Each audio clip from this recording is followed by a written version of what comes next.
Seja muito bem-vindo ao Consulta ao Doutor, uma excelente tarde de sexta-feira para você. Agradeço demais a sua presença aqui comigo. Te mostro que, olha, gente, hoje eu estou muito elegante, queria compartilhar isso aí com você, estou combinando com a minha caneta. Excelente tarde para você. Olha só, estamos cheios de informações para trabalhar hoje. Temos 2 temas diferentes. Vamos trabalhar um em cada bloco. Nesse primeiro bloco, a gente vai falar, gente, a gente vai mergulhar no mundo do TDI. Pois é um transtorno psicológico que ele é caracterizado, gente, pela presença de pelo menos 2 personalidades em um único indivíduo. Parece até coisa de filme, coisa de série de TV, e por isso a importância da gente falar sobre esse assunto, da gente trazer aqui para você que me assiste informação. Te lembro que nós estamos ao vivo pela Hit TV e também transmitindo pelo nosso site hittv.com.br. O nosso canal de comunicação, o nosso WhatsApp está aberto já. Mande mensagem para a gente, mande o seu comentário, a sua dúvida no 0 Operadora 11 3337 5886. E temos enquete também, gente, hoje rolando lá no nosso Instagram, que é Consulta ao Doutor. Diretor, coloca para a gente, por favor, a nossa enquete na tela sobre transtornos de múltiplas personalidades. O que você acha, na sua opinião? Não existe, é um mal espiritual. É coisa de filme aí, de série de TV, como eu disse no início, ou, na sua opinião, é algo sério e precisa, sim, de mais informação sobre? Bom, gente, nosso objetivo hoje, então, é desmistificar o que significa viver com TDI. Quais são as dificuldades na hora do diagnóstico e, inclusive, também encontrar opções de tratamento. Para começar, então, esse bate-papo, eu apresento a vocês o psiquiatra forense que está aqui com a gente, o Henrique Paiva. Seja muito bem-vindo, doutor. Prazer voltar para cá com vocês, Muito sempre prazer. Muito bom discutir sobre saúde mental. Um tema importantíssimo, doutor. Bom, vou começar pela pergunta mais clássica. O que é esse transtorno, TDI? Vamos lá. Para a gente começar a conversar sobre TDI, é importante a gente voltar alguns anos na história. A gente vai voltar lá para o início do século XIX. A gente vai para a França, para Paris, lá onde está tendo agora as Olimpíadas.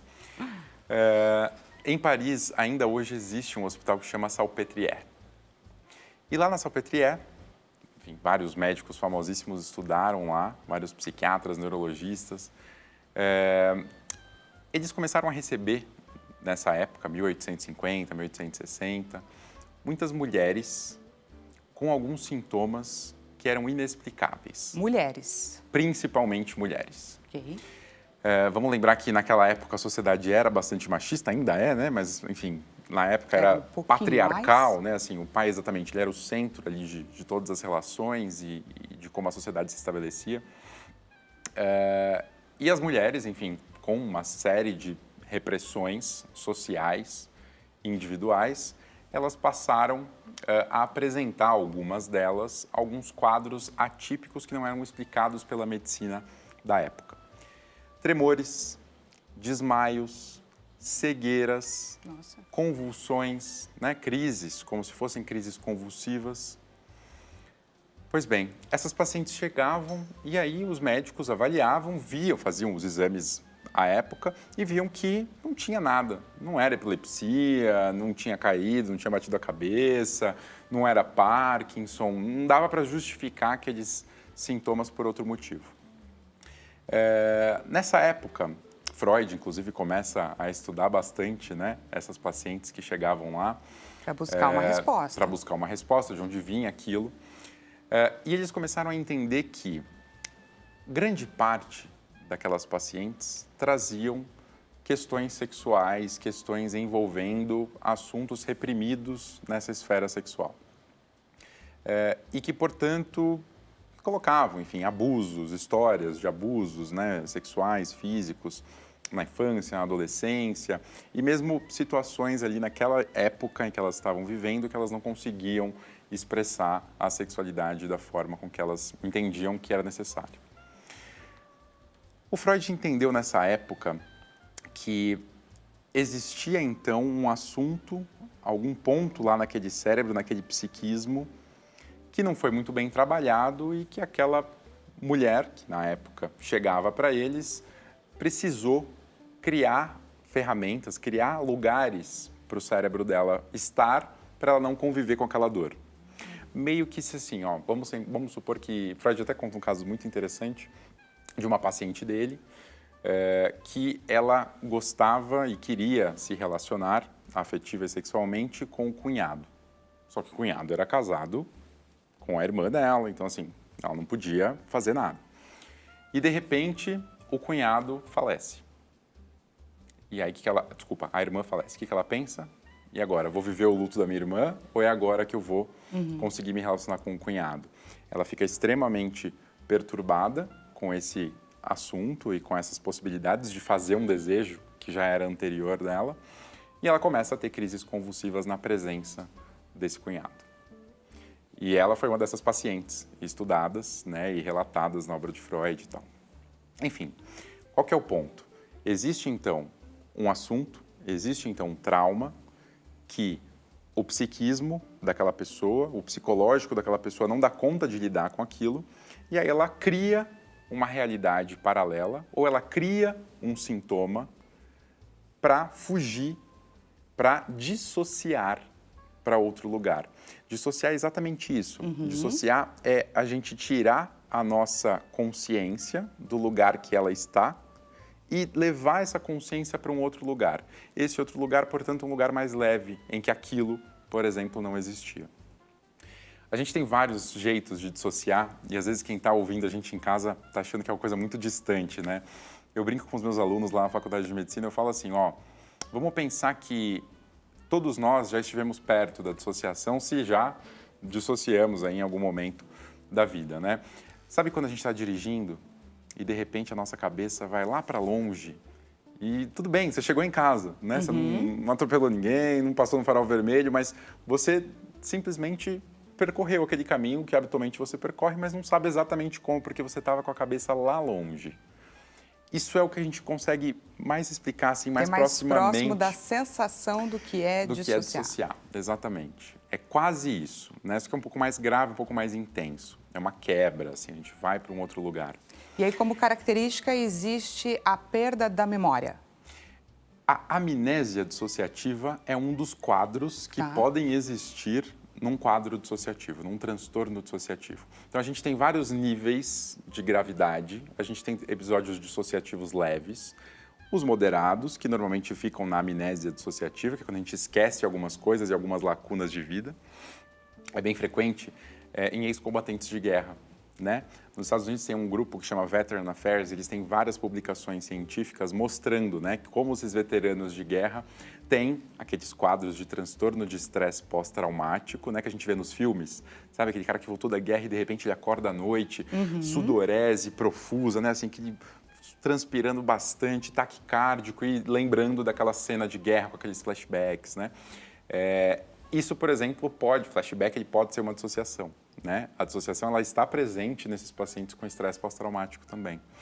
E isso pode gerar uma amnésia dissociativa. Se o indivíduo teve uma cena, presenciou uma cena absurdamente traumática para ele, ele pode ter uma amnésia dissociativa e ter uma lacuna de memória, inclusive, daquele momento e não lembrar o que aconteceu.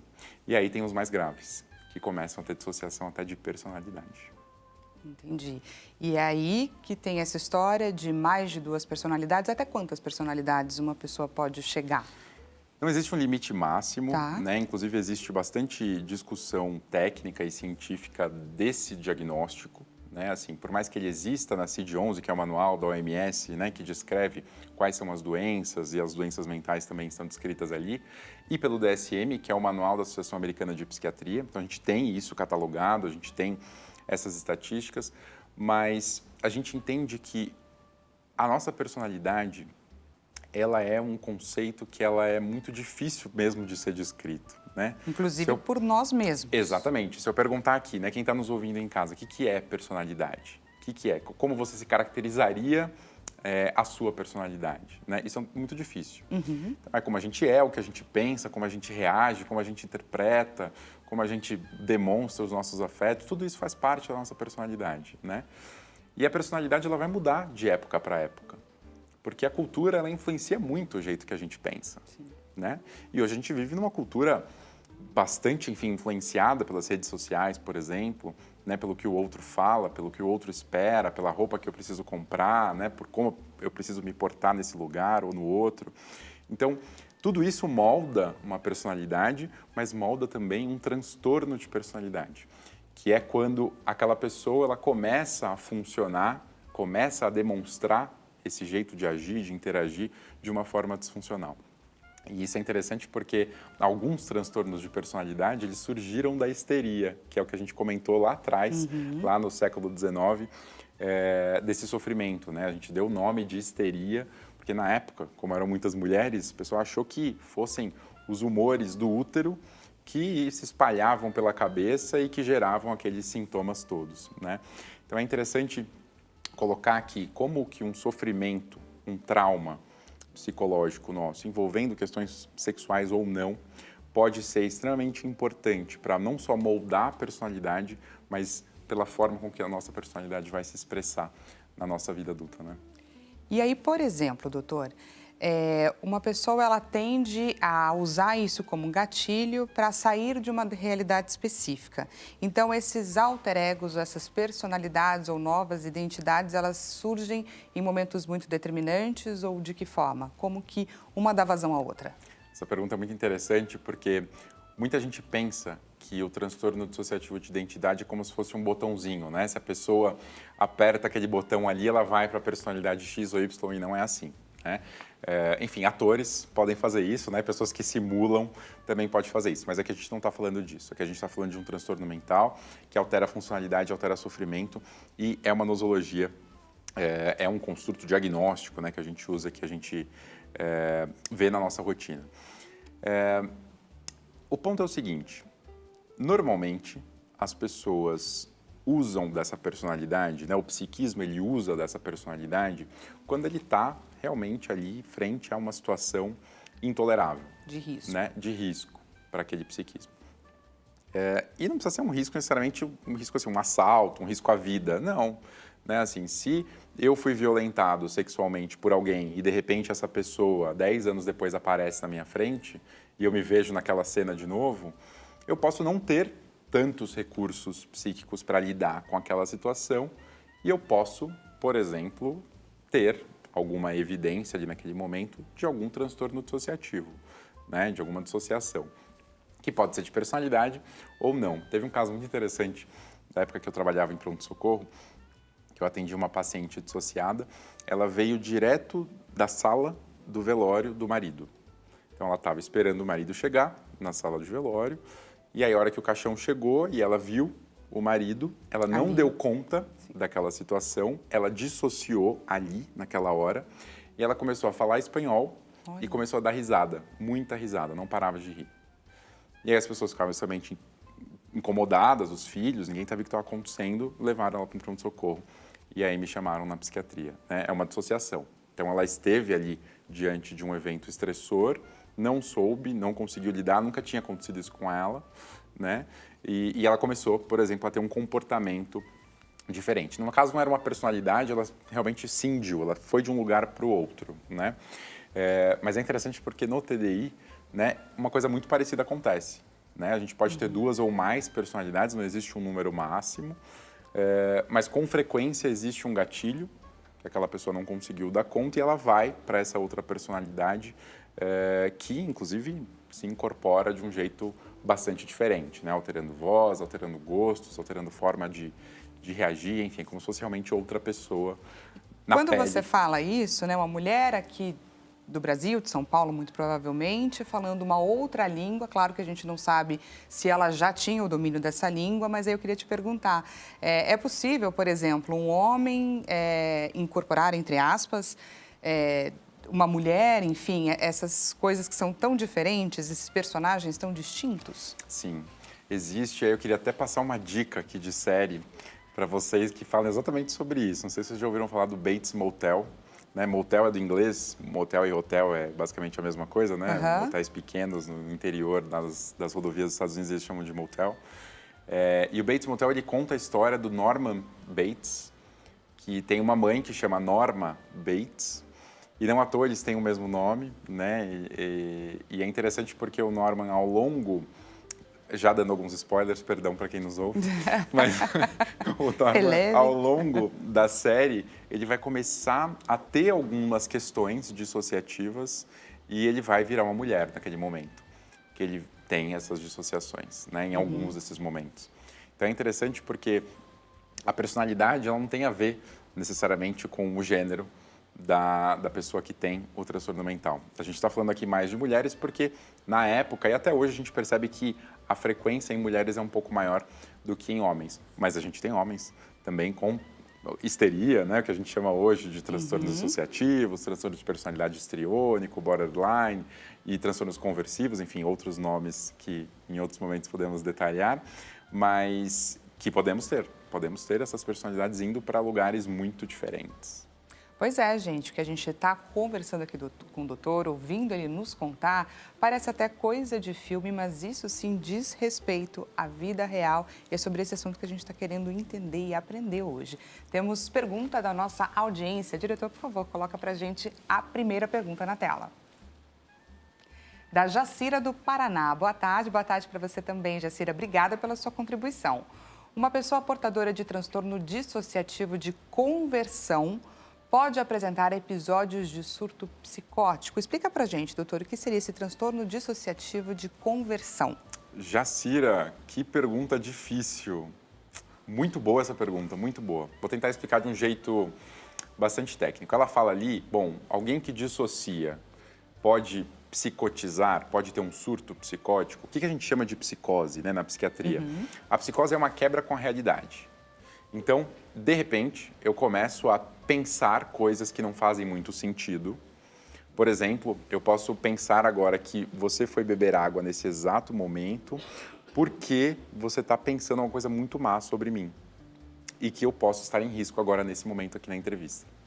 Isso é o que a gente chama de delírio. É uma alteração do meu pensamento para algo que é falso, para algo que é patologicamente falso, né? Mas para você é Mas uma que para realidade mim é uma convicção, iminente. exatamente. Para mim é uma convicção irrevogável. Você pode falar tudo o que você quiser para me convencer de que você é uma pessoa boa, que você não tem antecedentes criminais, mas eu vou achar que não, você está querendo fazer alguma coisa contra mim, né? Esse é um delírio. Então na psicose a gente tem delírio e ou alucinações. Alucinações são alterações dos sentidos. Então a gente ouve coisas e vozes, por exemplo, que não estão de fato acontecendo, né? A gente vê coisas que não estão de fato acontecendo, a gente sente cheiros, a gente sente, né, o tato aqui, o contato de coisas que não existem. Então, na psicose, a gente tem isso, o delírio, alteração de pensamento, alucinação e uma desorganização de comportamento também.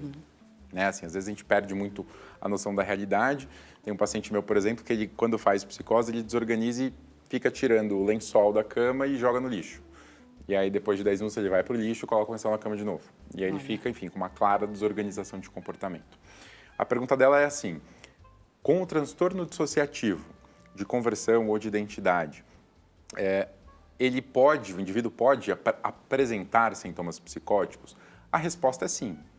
A resposta é sim. O comportamento pode ficar tão desorganizado que aquele indivíduo pode ter essa desordem do comportamento, que o indivíduo pode ouvir vozes ou ouvir alguma coisa que não está ali, num estímulo que não existe, né, e ter essas alucinações, e pode ter os delírios, esses pensamentos que não fazem muito sentido, tá? Ela trouxe esse nome de conversão, a gente chama de o transtorno conversivo, de uma forma diferente do transtorno dissociativo, apesar deles virem do mesmo lugar. Então, os dois vêm da histeria, mas no dissociativo eu quebro, né, eu vou para um lugar diferente, ou na minha mente, ou na minha memória, ou na minha personalidade. Né? Na conversão, eu converto aquele sofrimento psíquico em uma manifestação física, em um tremor, em uma diarreia, em uma dor de cabeça. Então, é uma questão, assim, eu tive contato com alguma coisa e aquilo gerou um sintoma físico, como que o sintoma físico estivesse me protegendo, de alguma coisa, de algum contato. Entendi. Então, sim, a resposta é sim. Muito obrigada, viu, Jacira, pela sua participação aqui com a gente. E, doutor, como que é feito esse diagnóstico? E aí te pergunto mais, a pessoa que tem TDI, ela tem consciência de que ela tem? E como que é a percepção das pessoas ao redor dela, dos familiares, dos amigos, das pessoas que convivem, né, no trabalho? Pois é, aqui eu convido a gente a fazer um raciocínio mais prático, assim. Vamos supor que alguém da nossa casa, do nada, comece a se intitular como outra pessoa, falar de um outro jeito, querer outras coisas, né? De repente, você está assistindo TV com seu pai começa a mudar de voz e começar a falar coisas sem sentido e que não tem a ver e claramente não é o seu pai. Imagina o desconforto que essa cena não causaria num domingo à tarde, todo mundo na sala de estar, né? Com certeza. Então, assim, é muito, muito complicado assim, a gente pensar que algum sofrimento existe para esse indivíduo, que não necessariamente a família, esse sofrimento não necessariamente é compartilhado ali para as outras pessoas, e que isso motiva o indivíduo a ir para um outro lugar e que ele não lembra exatamente, ele não sabe exatamente que ele foi para um outro lugar, mas ele vai voltar em algum momento e a hora que ele volta ele pode ver o prejuízo todo que ele fez, né? E se ele não lembra, as pessoas vão contar para ele o que aconteceu, como é que ele estava agindo e tal. Então, assim, as pessoas elas podem reagir com uma extrema perplexidade, os pacientes, né? Assim, uma perplexidade em relação ao que aconteceu e não saber por que aconteceu isso e o medo de acontecer de novo. Sim, com né? certeza. Porque isso pode acontecer em outro lugar, a pessoa pode se colocar em risco ou colocar Estando terceiros sozinha. em risco, exatamente. Então, assim, é bastante delicado, ainda bem que é pouco frequente, principalmente aqui no Brasil, né? Assim, a gente tem uma frequência menor. Nos Estados Unidos, a gente tem números maiores, atingindo aí cerca de 1,5% da população. Lá, até 2%, alguns artigos mostram. Aqui no Brasil, a gente acha que está menos de 1% da população. Mas é importante também entender que algumas pessoas podem manifestar quadros parecidos sem ter quadros parecidos, né? Sem ter, de fato, esse diagnóstico e sim simular essa situação. Porque, enfim, as pessoas têm vários motivos para simular o que elas simulam, né? Mas, eventualmente, se ela vai para uma outra personalidade, ela consegue que pai e mãe se aproximem dela e ela tem um ganho, que a gente chama de ganho secundário, com aquela situação toda, né? Lembrando que aqui eu não estou falando de gente que está simulando. Quando eu falo de transtorno dissociativo de identidade, eu não estou falando de gente que está fingindo, não estou falando de gente que sabe que se for para esse lugar vai ser tratado assim, não. Eu estou falando de que gente não consegue lidar com o sofrimento e vai para esse lugar porque é um lugar mais tranquilo para aquele psiquismo. Tem tratamento, doutor? Qual que é o caminho para isso? Não existe tratamento medicamentoso. Já tentamos todos os tipos de remédios. Antipsicóticos, antidepressivos, estabilizadores de humor, hipnóticos, né, benzodiazepínicos, que a gente chama. Nenhum deles funciona. Mas eu gosto muito dessas medicações como sintomáticas, né? Vamos supor que a gente esteja agora no pronto-socorro e eu receba um paciente dissociado, né, vivendo uma dissociação, e uma personalidade extremamente agitada, né, com risco, inclusive, de me agredir. Né? Então, esse paciente vai ser medicado sintomaticamente, porque aquilo ali pode colocar... Para aquele surto, vamos dizer assim, que ele está vivendo naquele momento. Exatamente.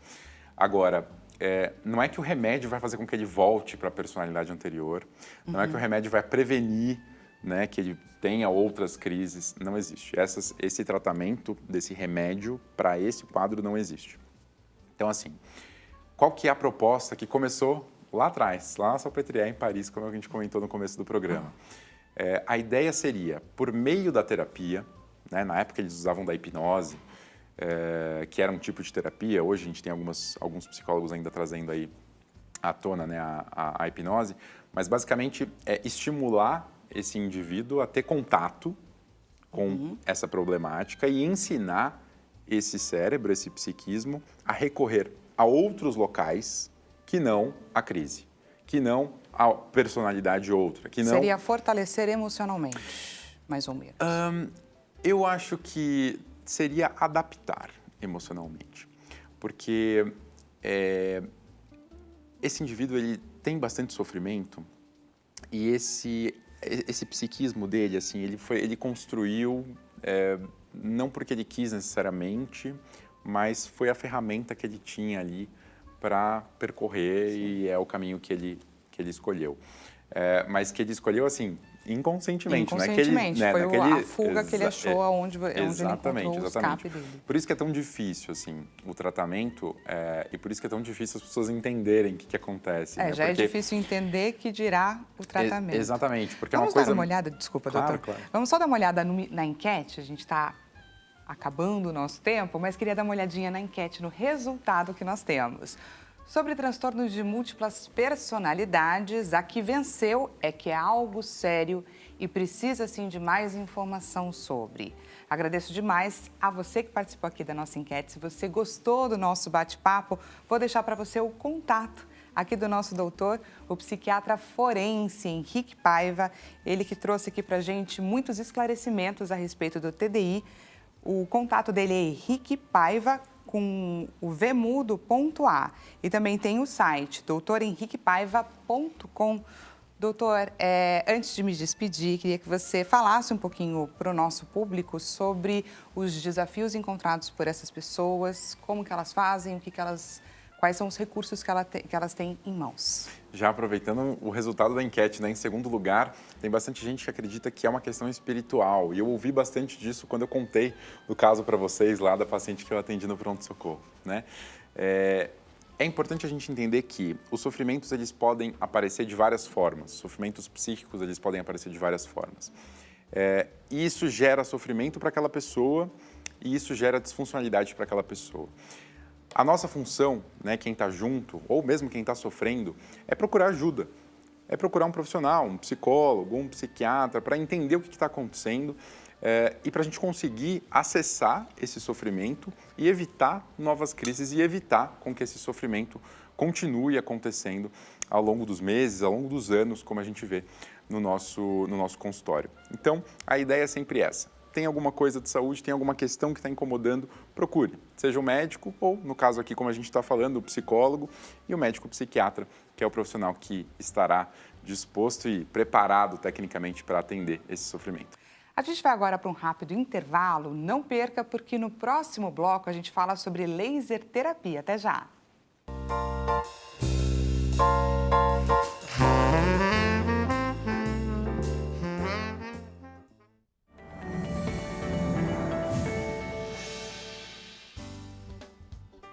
Seja bem-vindo mais uma vez, nós estamos de volta nessa tarde de sexta-feira. Se você chegou agora, não se preocupe, a gente vai começar um bate-papo sobre laser terapia, pois é, sobre o mundo da laser terapia e suas aplicações na pediatria humanizada. Te lembro que nós estamos ao vivo em transmissão pelo site hittv.com.br e que o nosso canal de comunicação já está assim aberto, esperando seu comentário, esperando a sua pergunta. Interaja aqui com a gente no 11 3337 5886. Manda sua mensagem para o nosso WhatsApp. Temos enquete sobre esse tema também. O diretor vai colocar aqui para a gente a enquete que está rolando no nosso Instagram, no Consulta ao Doutor, enquete na tela. Benefícios da laser terapia na pediatria, na sua opinião, para o alívio de dor em crianças com condições crônicas, para a redução da inflamação em lesões agudas, ou para acelerar a cicatrização das feridas, ou para a melhoria da mobilidade motora nas crianças. Entra lá e contribui com a sua opinião. Qual que você acha que é a mais interessante? Apresento a vocês, então, gente, a Jéssica Savani Tanelli, que é enfermeira graduada pela Universidade de São Caetano do Sul, especializada também, gente, em consultoria da amamentação. Então, por todas essas especialidades, você imagina por onde vai caminhar o nosso bate-papo agora. Doutora, seja muito bem-vinda aqui com a gente. Obrigada pelo convite. A gente que agradece a sua disponibilidade, esse bate-papo olho no olho. Doutora, vamos começar então pelo básico. O que é a laser terapia? Vou começar falando de como lançou essa moda aí de laser terapia, né? Foi um médico na década de 60, ele fez um trabalho na faculdade dele de medicina com ratos. Nessa época tinha um laser de rubi, na época, né? E aí ele fez esse laser, ele raspou ali as costas do ratinho, tirou todos os pelos e começou a fazer a sessão de laser para ver se o pelo crescia. O pelo cresceu. Daí em diante começou a surgir aí os estudos para ver até onde ia essa luz do laser, né? Em 90, uma médica lançou o primeiro artigo científico de que o laser ele atua nas células mesmo do corpo. Então, como ele atua lá, a intensidade da luz chega, né? Porque a gente tem esse laser é o de baixa intensidade, tá? Que a gente usa na pediatria. Então, tem o laser vermelho e o infravermelho, né? O vermelho, ele atua mais na parte da pele superficial. O infravermelho é quando ele adere até os ossos e as cartilagens. Então, a gente consegue entrar um pouquinho adentro ali dos tecidos. Que interessante. É. E os estudos que começaram lá atrás e que hoje em dia Sim. o avanço está trazendo aí essa facilidade para a nossa vida. Doutora, como que a técnica da laser terapia conversa, se encaixa nos princípios da pediatria que é humanizada? A gente está falando aqui sobre pediatria humanizada, então eu queria que você, inclusive, explicasse para a gente um pouquinho sobre esse conceito. Sim, a pediatria humanizada, ela veio da empatia com o paciente, né? Então, assim, não tenho pressa para fazer o procedimento, eu vou marcar, vou fazer com calma, vou entender o que aquela criança ali está passando para mim. Às vezes a criança chora, às vezes a criança não quer que você encosta nela, porque você é uma pessoa diferente, né, da socialização dessa criança. Então, assim, vamos com calma. Primeiro eu vou conquistar essa criança, vou mostrar para ela que aquilo ali é só uma luzinha vermelha, então eu converso muito. Isso faz parte da humanização, né? Então, assim, os pais e a criança têm que entender que aquilo ali é uma coisa que é inofensiva, não vai machucar, não vai doer, porque ele não traz dor.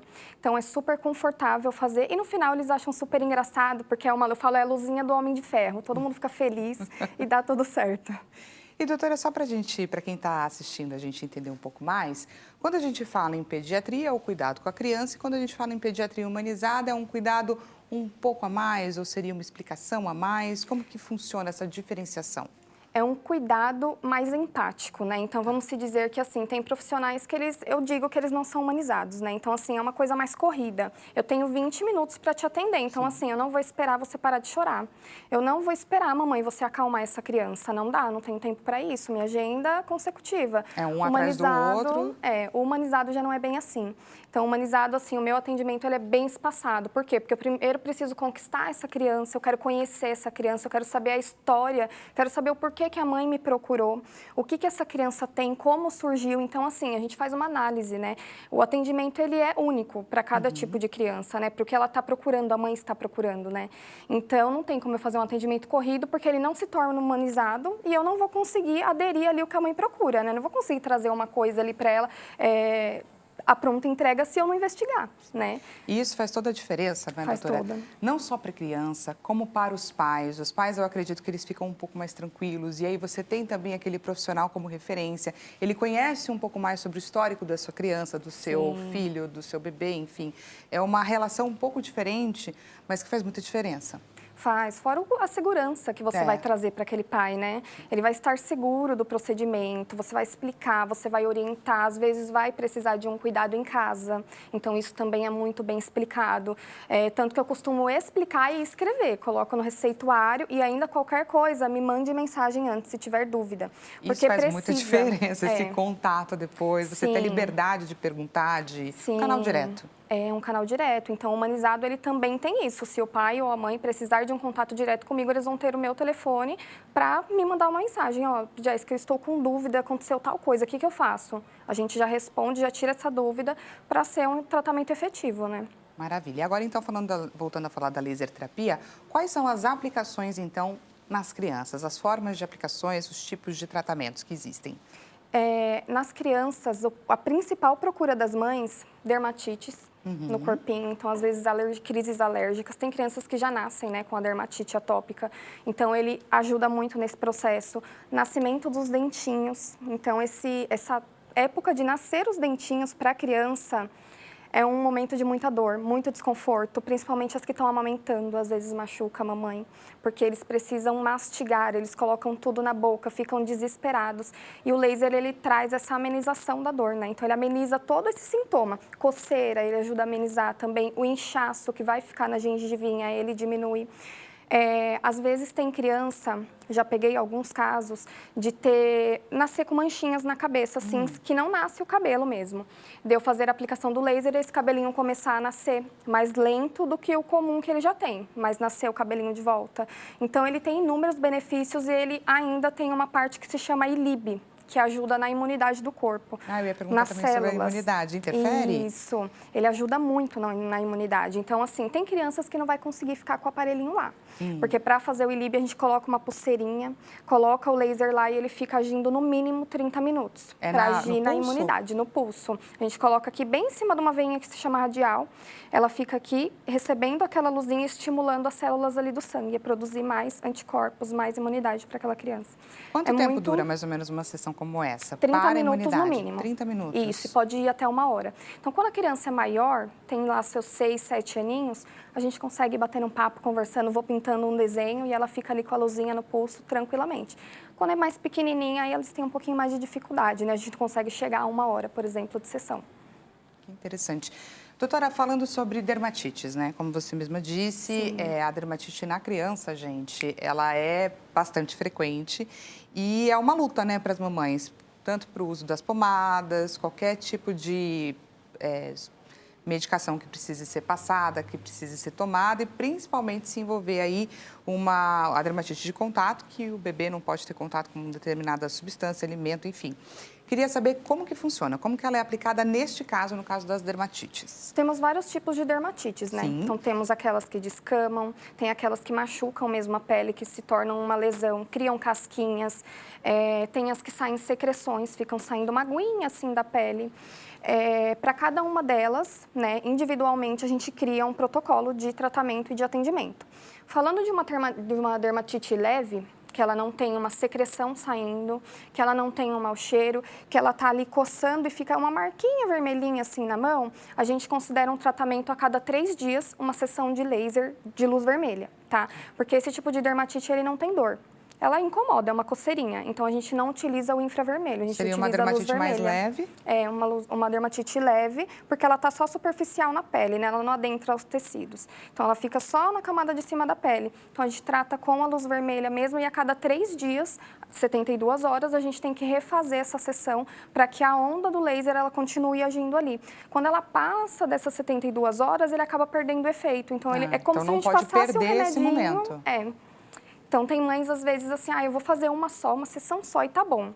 Aí vê que depois de 3 dias, mas tá mais vermelho, mas ela não continuou o tratamento. Então, assim, ele precisa dessa manutenção. Não tem como fazer uma sessão só e achar que vai resolver também, não tem como. E um caso simples como esse, em quanto tempo que a mamãe e a criança começam a notar melhora?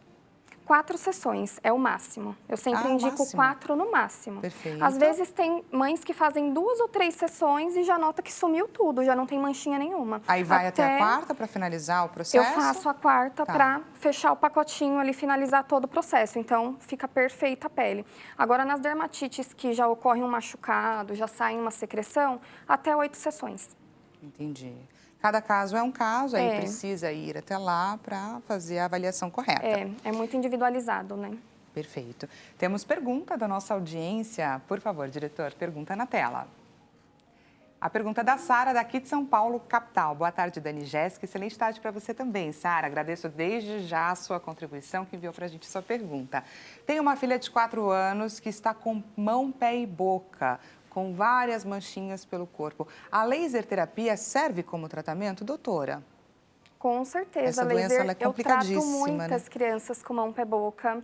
Inclusive, estamos numa época que tá assim, muitas crianças, né? Principalmente em escola, né? Eles passam de um para o outro. Quando a devida criança não é tratada, ela acaba passando isso. E o laser, ele ajuda porque ele bloqueia esse acesso, né?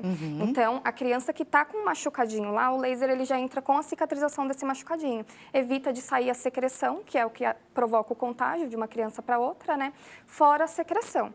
Secreção que eu digo saliva de boquinha, por exemplo. Colocou a chupeta na boca dela, colocou na boca do amiguinho. Isso passa, tá? Então, por isso que também precisa passar com um pediatra e fazer também o acompanhamento que ele pedir. Provavelmente, ele pede para essa criança ficar restrita em casa durante esse processo de tratamento.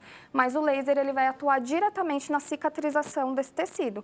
Então, ele estimula ali o colágeno da pele para que ela faça essa cicatrização acelerada. Então, mão, pé, boca, um machucadinho, por exemplo, que ia ficar ali 1 semana, 2 para cicatrizar, em 3 dias ele cicatriza. Então pode ajudar e muito na recuperação dessa criança. Sim, muito rápida. E no caso das lesões que ficam na boca, também pode ajudar? E como que é feito? Também. A gente faz na boquinha da criança também o laser. Dependendo da idade, a gente tem um trabalho diferente para fazer. Quando a criança é maior, ela deixa, ela abre a boquinha lá e a gente consegue fazer tranquilamente. Quando é pequenininha, às vezes eles ficam um pouco com medo, porque daí vai colocar uma coisa aqui na minha boca, né? Apesar que o aparelho, ele é que nem um canudinho, né? Ele tem o aparelhinho assim, ele tem um canudinho na ponta, lá na pontinha dele que vai a luzinha vermelha, né? Então dá para colocar tranquilamente, assim, aí eu falo, um canudinho, a tia vai passar, olha que legal, é bem geladinho Aí o é toda uma canudinho. estratégia. E aí a gente vai conversando, olha, um canudinho, tem uma luz, às vezes eu pego o espelhinho, eu falo, olha aqui no espelho, que legal, sua bochecha vai ficar rosa. Aí eu coloco aqui dentro, a bochechinha fica rosa. Aí eles deixam eu tratar. Na mucosa, dentro da boquinha, demora um pouquinho mais. Então, eu sempre indico 4 sessões, que eu sei que é o máximo que vai atingir. Com esse espaçamento dos 3 dias também? 3 dias, a cada 3 dias uma sessão. Aí ele acaba cicatrizando também na parte oral. Maravilha. Sara, muito obrigada pela sua contribuição. Espero que a doutora tenha respondido a sua pergunta. Doutora, falando agora sobre efeitos colaterais. Existem efeitos colaterais? Quais são eles? Na minha cabeça, pensando agora, existe chance de queimadura, alguma coisa nesse sentido? Não existe chance de queimadura, Que tá? maravilha. O laser, ele é totalmente inofensivo. O que a gente procura sempre é não colocar a luzinha diante dos olhos. Então, a gente coloca um óculosinho de proteção, que já vem junto com esse aparelho do laser, para toda a família. Então, tá a mãe, o pai, a avó e a criança, a gente vai colocar em todo mundo, inclusive na pessoa que está fazendo a laser terapia. Então, protege tanto meus olhos, quanto das pessoas que estão por perto ao redor do laser. Olha que interessante. Para proteger a retina do olho. Temos mais perguntas da nossa audiência. Por favor, diretor, pergunta na tela.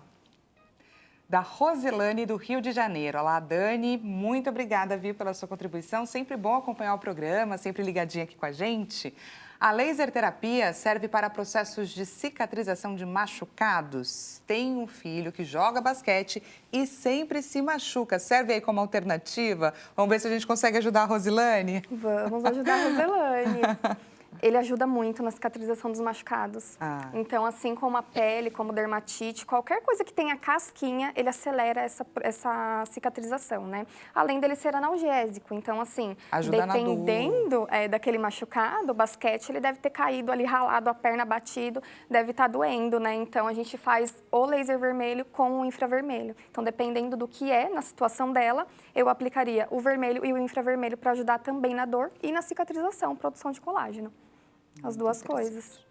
Doutora, agora falando sobre o período de nascimento dos dentinhos, que você tinha comentado, e agora eu queria entrar um pouco mais nessa questão. É um período, gente, que quem é mãe sabe, é um período que é bastante doloroso para os bebês, deixam eles irritados, bastante desconfortáveis. E a laser terapia, de que forma que ela atua, como que ela pode ser feita para melhorar essa condição? Lembrando, é claro que a gente está falando aí de um bebê de mais ou menos uns 6, 7, 8 meses de vida. Como que ela pode agir para ajudar esse bebê aí a lidar? A laser terapia, ela ajuda muito, igual eu já disse, no nascimento dos dentinhos. O bebê dessa idade, entre 6 e 7 meses, lá na clínica a gente tem um ambiente bem lúdico. Então, tem brinquedinhos, tem vários atrativos, né? Então, a criança nessa idade, ela precisa de um atrativo, faz parte também da humanização, né? Então, ela vai brincar. A gente tem uma área Kids que, às vezes, elas brincando na área Kids, eu vou lá fazer o laser. E aí, eu vou sempre conversando. Vai ficar rosa a bochechinha. Aí, eles ficam olhando meio assim, tipo, o que ela tá falando, né? Aí, quando vê, eles ficam, nossa. Aí, eles ficam super alegres, assim, olhando no espelho que a bochecha tá rosa. Então, eu sempre vou usar dessa técnica de explicar para a criança. Primeiro, eu vou conhecer, vou ver com a mãe, né, saber o histórico, quantos dentinhos está nascendo, como que ela faz em casa, ela fica incomodada, ela chupa muito o dedo, ela morde, amamenta, porque também tem esse quesito, né? A criança que amamenta e tá com o nascimento dos dentinhos acelerado, ela pode, nhaque na mamãe. E machuca, às vezes, a mãe também, né? E a mãe também pode ser tratada. Então, por isso que eu faço essa anamnese toda, para saber qual é ali o problema concreto de tudo, né? Falando agora sobre essa questão das mamães, que é muito importante, mamães sofrem demais nessa fase, e aí fica uma situação que é complicada, porque a mamãe não quer deixar de amamentar, mas também sente ali a sua dor. Como que você consegue, então, ajudar os dois? De que forma que você consegue ajudar essa mamãe na recuperação, na cicatrização, de repente, de uma rachadura, de uma fissura? Sim, ele faz um trabalho incrível na rachadura das mães e do peito, né? Inclusive até na mastite. Então, a mãe, quando ela está com aquela descida do leite, que começa a amamentação, ele também age na mastite. Então, ele ajuda muito nesse processo da dor e da descida do leite. Quando acontece a fissura, ou até mesmo quando o bebê morde, a pega incorreta causa fissura, né? E tem o bebezinho que vai lá e morde. A mordida, ela faz uma fissura mais profunda. Então, aí a gente avalia como que está aquela fissura, se foi uma mordida mesmo. Eu já peguei mamães assim com o mamilo desprendido mesmo, quase da pele, assim, soltando. E aí, nesses casos, o laser, ele não vai colocar o mamilo lá de volta no lugar. Sim. Ele vai cicatrizar dali em diante. Então, aquela parte, ela perde, só que ele faz a cicatrização acelerada do que ficou. Quando é uma fissura de sucção, que o bebê está mamando e faz lá um cortinho, uma rachadura no bico da mãe, ele cicatriza em 3 sessões no máximo. Então, aí em 3 sessões que a gente faz, a cada 72 horas, ele faz também essa cicatrização do peito da mãe e ajuda na dor, porque dói bastante também quando tem uma fissura. E nesse período, nesse período das 3 sessões, a mãe pode continuar amamentando ou não? Continua amamentando. Continua amamentando. Continua amamentando. E aí também, às vezes, eu até aproveito para avaliar, porque a mãe pode pegar até uma candidíase ali, né? Então, como está uma fissura aberta, um machucado, um corte ali, o bebê, ele, às vezes, quando chupa a chupeta, acontece bastante. Então, a chupetinha dele fica na boca, fica na poltrona, cai no chão e aí põe na boca de volta, ele acaba passando para a mamãe o sapinho e ele pega também. Então, os dois é tratável, né? Trata tanto a mãe quanto a criança. Na criança, o médico vai provavelmente passar uma anistatina, alguma coisa mais específica para o sapinho.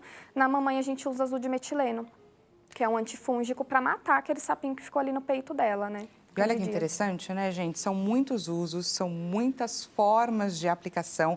A gente está falando aqui, gente, sobre uma terapia que funciona para dor, uma terapia que funciona para inflamação, para acelerar a cicatrização. Queria que você pontuasse, né? Para a imunidade, exatamente. Queria que você pontuasse para a gente os outros tantos usos que a gente pode fazer, os benefícios que a gente pode ter com a laser terapia, para outras questões que não relacionadas à pediatria, à mamãe, o filhinho. Queria que você trouxesse essa outra visão para quem nos assiste. Não estamos só falando de mamães e filhinhos. Sim, na estética usam muito laser. É então, mesmo? ele é usado até mesmo em micropigmentação. Então, elas fazem a micropigmentação, ela acaba ali fazendo um machucado na pele. Então, elas fazem a micropigmentação, utiliza o laser. Labial também faz a micropigmentação, utiliza o laser para recompor esse tecido, que é a pele ali que foi machucada. E evitar que tenha casos de inflamação, Sim, infecção. E na fisioterapia, né? Então, nos hospitais, hoje em dia, na própria fisioterapia já utiliza o laser também, porque ela, como eu disse, o infravermelho, ele atinge até os ossos. Então, atletas, eles fazem a laser terapia, joelho, ajuda muito. Na orelha, né? Então, auriculoterapeutas, eles utilizam o laser. A auriculoterapia é aquela técnica que coloca sementinhas, né? Para tratamentos, fazem com laser também. Então, o laser também é utilizado para fazer a auriculoterapia. Interessante. Vamos então, gente, dar uma olhada no resultado da nossa enquete? Resultado na tela, por favor, diretor. Benefícios, então, da laser terapia na pediatria. 35% não, 41%, a maioria então votou no acelera a cicatrização de feridas e acredita que esse ponto é o ponto que é mais interessante. Queria que você comentasse sobre o resultado da nossa enquete. 35% em segundo lugar ficou para o alívio de dor em crianças com condições crônicas. Sim, eu achei bem interessante o resultado e realmente ele acelera mesmo o processo de cicatrização das feridas, ele é sensacional. Eu acho que também, entre essas duas hipóteses aí de votação, que a inflamação também consegue atingir bastante, porque o nascimento dos dentinhos é uma inflamação, né? E ele atinge muito bem no nascimento e ele provoca, assim, num edema que tem, né, que é o inchaço da gengiva, em uma sessão ele já consegue murchar aquele edema que está ali. É uma resposta muito boa, é muito boa eficaz. para inflamação e para aumento da imunidade também, tanto que às vezes eu utilizo no tratamento de feridas, até mesmo de cesáreas, né? Então, a gente faz também o tratamento do corte para acelerar isso. Eu utilizo a ILIB, porque ela vai aumentar a produção de células no sangue para também agir ali onde a gente está precisando do tratamento. E aí, no caso das cesáreas, para você que ficou interessado, quantas sessões? Sessões 3. 3 no sessões máximo, também, com já um é o intervalo necessário de para 3 dias entre uma e outra. Sim. Para quem gostou aqui do nosso bate-papo na tarde dessa sexta-feira, vou aproveitar e deixar o contato aqui da nossa médica, que contou tanta coisa pra gente, tanta coisa interessante que a laser terapia pode fazer por nós, por mim e por você. Jéssica Savani Tanelli, ela que é enfermeira graduada pela Universidade de São Caetano do Sul e especializada também em consultoria da amamentação. Se você quiser entrar em contato com ela, conhecer um pouquinho mais sobre o trabalho dela, não deixe de segui-la nas redes sociais. Pediatria Humanizada, esse é o Instagram dela, e vou deixar também com vocês o WhatsApp. É o operadora 11 945 50 5258. Doutora, muito obrigada, viu, pela sua presença aqui com a gente, por todo esse bate-papo nessa sexta-feira. Imagina, eu que agradeço. Espero ter orientado aí as mães certinho e qualquer dúvida pode chamar que a gente responde. É só mandar mensagem para ela. Doutora, pode deixar um recadinho para quem nos assiste? Uma última palavra? Sim. Não desistam do tratamento. Quem procurar a laser terapia, façam as sessões. Às vezes o profissional ele não consegue orientar muito bem, falar para vocês assim, ó, não é uma só, às vezes duas, às vezes três. Só que não, coloca na sua cabeça assim que 3 sessões, nunca menos que 3, é o que precisa. Até o remédio ele precisa de 72 horas de ação. Então a gente precisa de pelo menos 3 sessões e não desistam que ele é sensacional, melhor que remédio. E aproveita essa troca também com o profissional que você escolher, porque essa conversa é muito importante, esse diálogo. Então, se você não teve ainda a eficácia que você esperava, conversa com ele que ele vai te orientar. Muito obrigada, viu, pela sua participação aqui com a gente, por essa companhia nessa sexta-feira. Um excelente final de semana para você e a gente volta a se encontrar na segunda-feira. Até mais!